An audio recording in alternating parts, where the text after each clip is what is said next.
윤석열 대통령 탄핵 심판 선고가 이번 주 내려질지가 오늘 결정될 것으로 보입니다. 전례를 고려하면 오늘은 기일을 지정해야 금요일 선고가 가능하기 때문인데요. 별도의 고지가 없다면 선고는 다음 주 이후로 넘어갈 가능성이 커집니다. 취재기자 연결돼 있습니다. 송재인 기자. 네, 헌법재판소입니다. 네, 이번 주에 선고하려면 오늘이 사실상 기일 지정 마지노선인 셈이죠? 네, 맞습니다. 통상적으로 또 전례를 고려하면 헌재는 대통령 탄핵 심판 선고 사흘이나 이틀 전에 선고 계획을 양측과 언론에 알려왔습니다.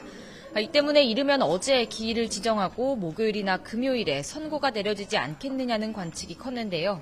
헌법재판관들은 어제 통상 근무 시간 이후까지 평일을 이어갔지만 결국 기일 통지는 없었습니다. 선고 당일 헌재 주변 방호 강화나 인근 학교 휴교 등 조치를 준비하기 위해선 선고 하루 전 이른바 기습 통지를 하기는 현실적으로 어려워 보입니다. 이에 따라 내일 선고는 사실상 불가능하고 이번 주 선고를 위해 남은 후보 날짜는 금요일뿐입니다. 오늘이 이번 주 선고 여부를 가르는 분수령이 될 거라는 분석이 나오는 이유입니다. 네, 그럼 오늘 고지가 안 되면 탄핵 심판 결론은 다음 주 혹은 그 이후로 넘어갈 가능성이 크겠네요. 네, 아무래도 그렇게 봐야 할 것 같습니다. 헌법재판관들은 오늘 오후에도 윤 대통령 탄핵 심판 결론을 내기 위한 평의를 진행할 예정입니다.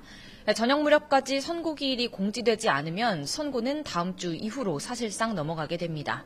YTN 취재를 종합하면 다음 주 이후 선고가 내려질 가능성도 현재 적지 않은 상황으로 파악됐는데요.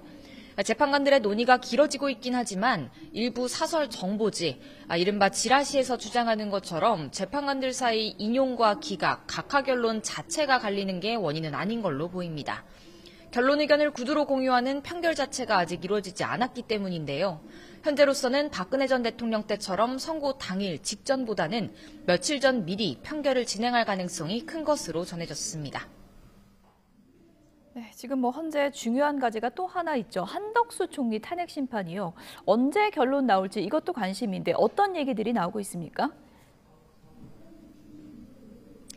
네, 이르면 오늘 윤 대통령 탄핵 심판 선고 기일이 나온다면 한 총리 사건 선고 날짜도 함께 공지될 수 있지 않겠느냐는 전망이 일각에서 나오고 있습니다. 두 사건의 쟁점이 일부 겹치기 때문인데요. 한 총리 탄핵 심판의 핵심은 계엄 당시 국무회의 등에서 한 총리가 한 행위를 파면할 만큼 중대한 법 위반이라 볼지 여부인데 국무회의의 적법성은 윤 대통령의 계엄 선포 과정이 절차적으로 적법했는지를 가르는 중대 쟁점 가운데 하나이기도 합니다. 이처럼 두 사람 사건을 다른 날 선고할 경우 헌재의 판단이 미리 공개되는 셈이 되는 만큼 같은 날 선고되지 않겠느냐는 관측이 커지는 분위기입니다. 지금까지 헌법재판소에서 YTN 송재인입니다.